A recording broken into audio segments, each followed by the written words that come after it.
बिस्मिल्लाहिर्रहमानिर्रहीम। अस्सलाम वालेकुम। सेकंड ईयर आज के हमारे लेक्चर का मौजू मीर हसन की मस्नवी सहरुल बयां से लिया गया है।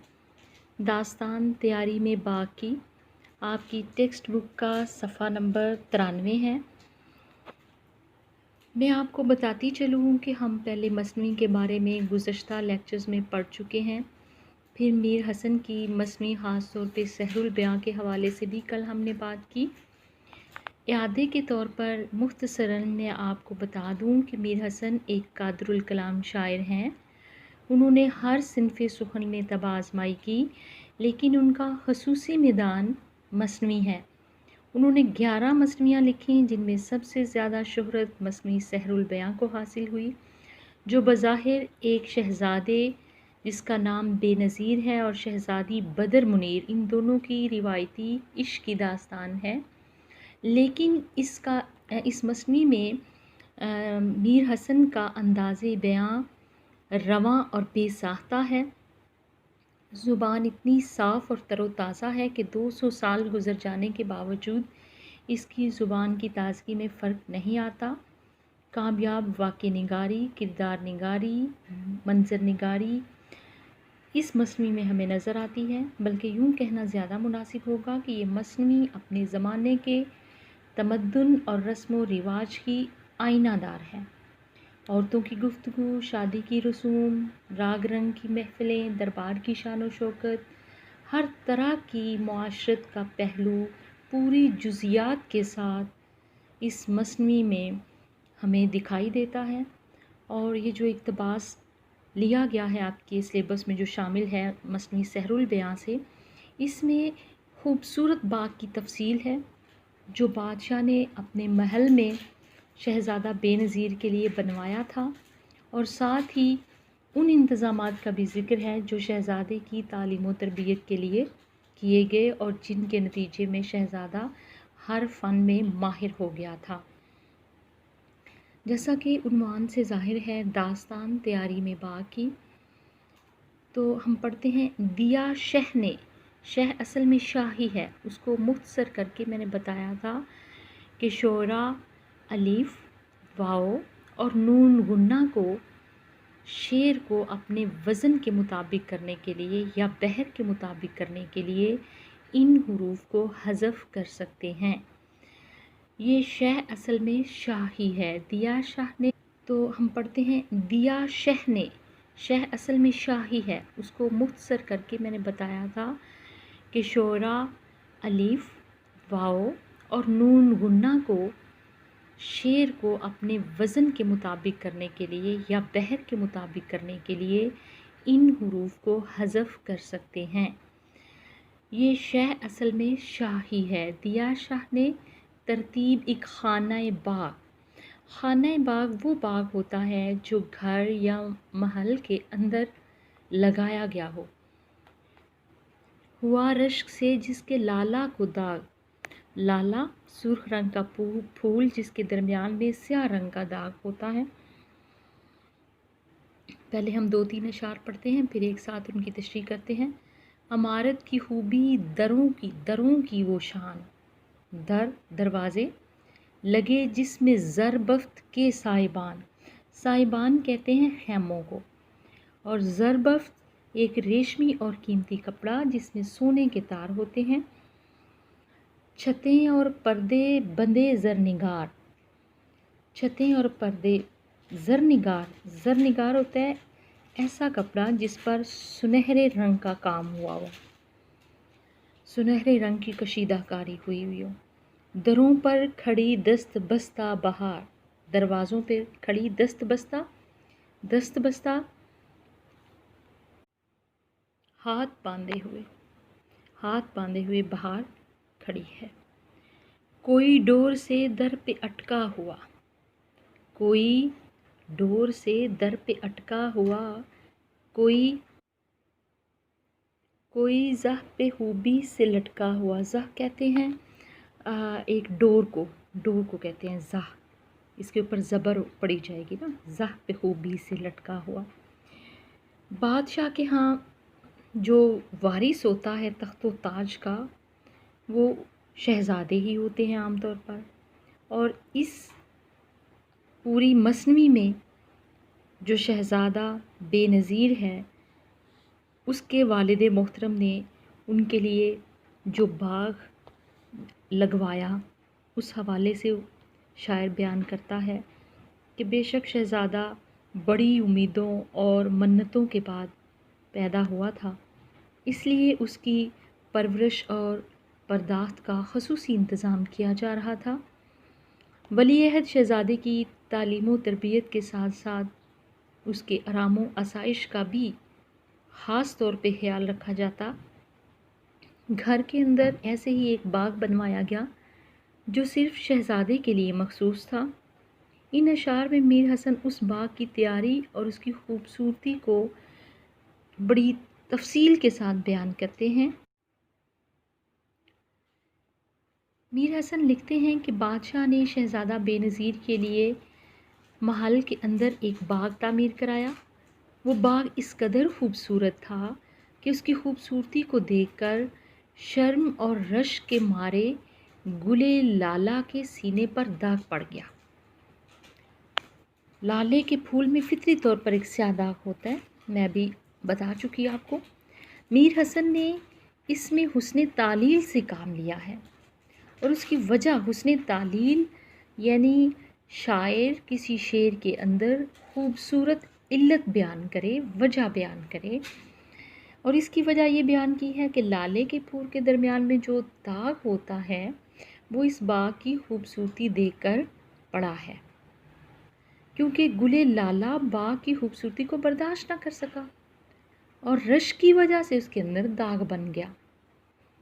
اس کے باغ کے درمیان جو عمارت بنائی گئی تھی وہ بے حد خوبصورت تھی۔ اب باغ کے اندر اس عمارت کا بھی ذکر ہو رہا ہے۔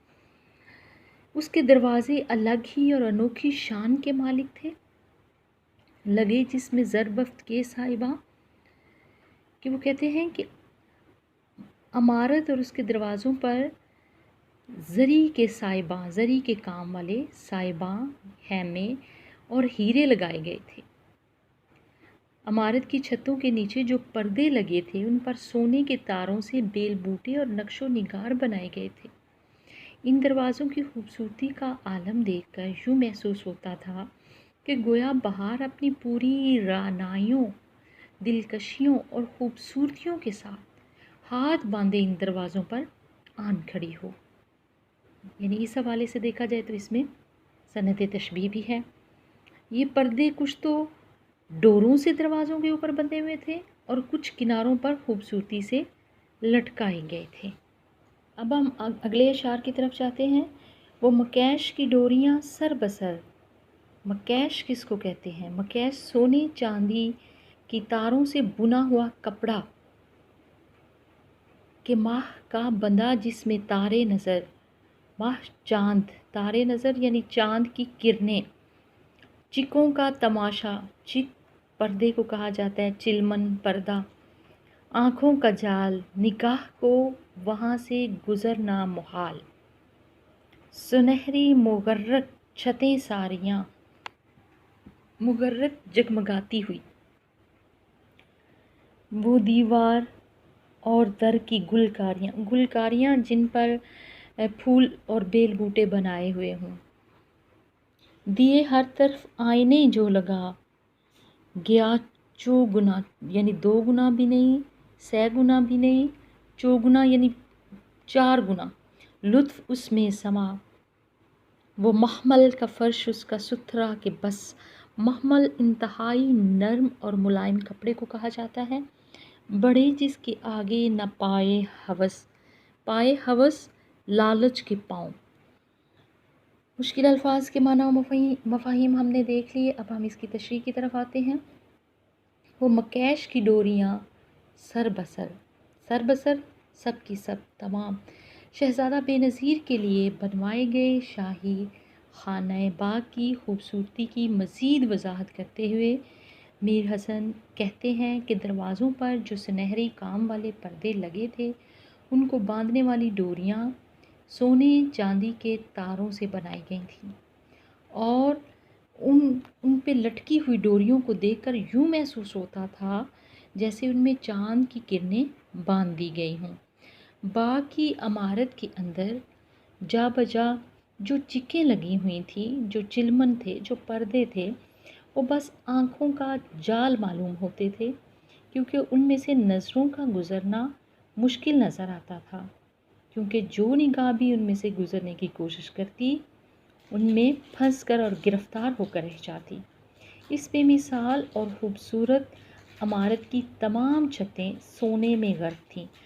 कल मैंने बात की थी मंज़र निगारी के हवाले से, तो इसके अंदर बेहतरीन मंज़र निगारी हमें नज़र आती है कि किस तरह उन्होंने, और जुज़ियात निगारी नज़र आती है, छोटी छोटी चीज़ों को, पर्दों को, उनके ऊपर होने वाले काम को, दरवाज़ों को, छतों को, एक एक चीज़ को किस तरह खूबसूरती से मीर हसन बयान करते हैं। वो कहते हैं कि उसके दरवाज़ों पर इंतहाई फ़नकारी और ख़ूबसूरती से बेल बूटे और फूल बनाए गए थे, जिनकी वजह से उसका हुस्न और रानाई ज़्यादा बढ़ गई थी। कारीगरों ने जब इस इमारत के अंदर और बाहर हर जगह आईने लगा दिए थे, यानी एक तो वैसे ही वो इमारत इतनी खूबसूरत है, उसमें तरह तरह के चिलमन हैं और वो भी इस कदर ज़्यादा हैं, उसके ऊपर मकैश का काम हुआ है। लेकिन इन सब से हटकर जो जो चीज़ उस इमारत के हुस्न को 4 गुना, 2 गुना, 6 गुना नहीं, 4 गुना बढ़ा देती है, वो है कि वहाँ पे आईने लगा दिए हैं। अब एक चीज़ वैसे ही बहुत खूबसूरत हो, फिर चारों तरफ आईने लगा दिए जाएं, तो उन आईनों से वो चीज़ और ज़्यादा खूबसूरत नज़र आती है, क्योंकि आईनों के से जो खूबसूरती है वो मुनक्कस होकर उसमें और इजाफ़ा कर देती है, उस इमारत या उस चीज़ या जगह की ज़िबाइश और आराइश को और ज़्यादा बढ़ा देती है। फिर वो कहते हैं वो महमल का फ़र्श फ़र्श उसका सुथरा के बस। अब इमारत का ज़िक्र हो गया, उसके बाद वो कहते हैं कि उसमें जो इमारत के अंदर फ़र्श बिछा हुआ है वो बिल्कुल मखमल की तरह नरम व मुलायम और ख़ूबसूरत है कि बड़े से बड़े लालची के पाँव वहाँ रुक जाएं और उससे आगे कदम बढ़ाने की ख्वाहिश ना हो। यानी उस इमारत को अगर देखा जाए तो फ़र्श से लेकर छत तक हर चीज़ मुज़य्यन है, आरास्ता व पेरास्ता है और ख़ूबसूरत अंदाज़ों से सजाई गई है। मीर हसन के उसलूब तहरीर या तर्ज़ बयां के हवाले से कल जो हमने बात की थी, इन अशार को पढ़ने के बाद हमें मालूम होता है कि उनका एक एक जो लफ्ज़ उन्होंने इस मसनवी के अंदर बरता है वो बिल्कुल मंज़र निगारी या जुज़ियात निगारी के हवाले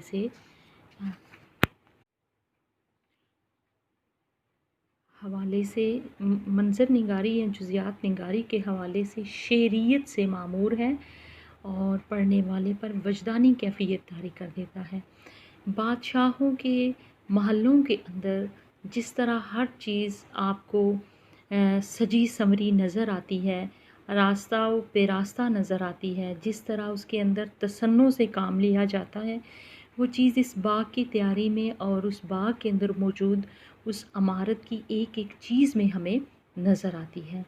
तो गोया हमने पूरा पढ़ा, इसके अंदर ज़बान की सफाई भी है, मीर हसन का हुस्न बयान भी है, और वो जो एक बादशाहों के दरबार में महल्लात के अंदर जो एक मतलब शान होती है दरबारी ज़िंदगी और वहाँ की महल की जो मुआशरत है, तहज़ीब व तमद्दन है, वो भी हमें इसके अंदर नज़र आती है। और अभी जो अशार हमने पढ़े हैं इनमें चंद अल्फाज के अलावा आपको कोई ऐसा लफ्ज़ नहीं नज़र आया जो आपके लिए मानूस ना हो, जो आपके लिए नामानूस हो, जो आपने पहले कभी पढ़ा ना हो। और ऐसा भी नहीं है कि आप कोई शेर पढ़ें अगर उसमें कोई मुश्किल लफ्ज़ है भी तो माना व मफ़ाहीम आपके जहन में उभर जाते हैं। तो ये उनकी सादगी थी, उनकी पुरकारी थी जो उनके कलाम का। आज के लिए बस इतना, कुछ अशार रहते हैं, इन पे इंशाल्लाह कल बात होगी। کوئی چیز جو قابل فہم ہو، کوئی بات جو سمجھ میں نہ آئی ہو۔ جہاں تک سوال ہے اس میں اشعار لگانے کا، تو آپ منظر نگاری کے حوالے سے اس میں مزید اشعار لگا سکتے ہیں۔ میں نے کل بھی بات کی تھی، جیسے آپ اس میں لکھ سکتے ہیں، دوبارہ سے میں دہرائے دیتی ہوں ان اشعار کو۔ گلوں کا لبے نہر پہ جھومنا، اسی اپنے عالم میں منہ چومنا، یعنی یہ بھی دیکھا جائے تو اسی خانہ باغ کے اندر خوبصورت منظر ہے جو وہ بیان کر رہے ہیں۔ وہ جھک جھک کے گرنا خیابان پر، نشے کا سا عالم گلستان پر، چمن آتش گل سے دہکا ہوا، ہوا کے سبب باغ مہکا ہوا۔ اور مزید اس میں اگر آپ منظر نگاری کے حوالے سے کوئی اور چیز بیان کرنا چاہیں تو وہ سنسان وہ جنگل وہ نور قمر، وہ براق سا ہر طرف دشت و در۔ اور اس اقتباس میں سے اگر کوئی شعر آ جاتا ہے تو آپ اس میں میر حسن کا وہ شعر جو اس مثنوی کے اندر ہی انہوں نے بیان کیا ہے، بس عمر کی اس کہانی میں صرف تب ایسے یہ نکلے ہیں موتی سے حرف، اس کو آپ ضرور کوٹ کر سکتے ہیں اس کے اندر۔ آج کے ان اشعار میں منظر نگاری اور جزیات نگاری کے حوالے سے بات ہوئی۔ اگلے اشعار دیکھیں گے کہ اس میں کیا ہے، اور پھر اس حوالے سے انشاءاللہ کل ہم بات کریں گے۔ اللہ حافظ۔